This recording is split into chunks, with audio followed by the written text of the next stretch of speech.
వికారాబాద్ జిల్లా Parigi MLA doctor T Rammohan Reddy తనయుడు doctor Hrithik Reddy జన్మదినం సందర్భంగా అభిమానులు మన్నెగూడ చౌరస్తా నుండి పరిగి పట్టణం కేఆర్ ఫంక్షన్ హాల్ వరకు ఘనంగా ర్యాలీ నిర్వహించారు. అనంతరం కుటుంబ సభ్యులు ఉమా రామ్మోహన్ రెడ్డి కాంగ్రెస్ కుటుంబ సభ్యులు మధ్యలో కేక్ కట్ చేసి జన్మదిన వేడుకలు ఘనంగా జరుపుకున్నారు.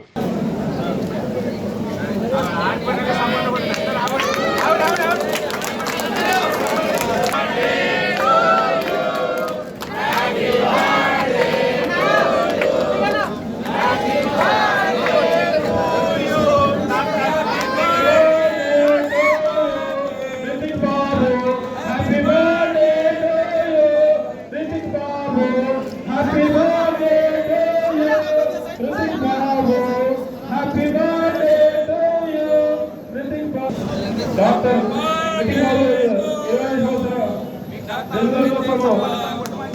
వారికి ఆ భగవంతుడు ఎప్పటి విధంగా ఆశిస్తున్నారని చెప్పేసి కోరుకుంటూ ఇక ముందు సందర్భంగా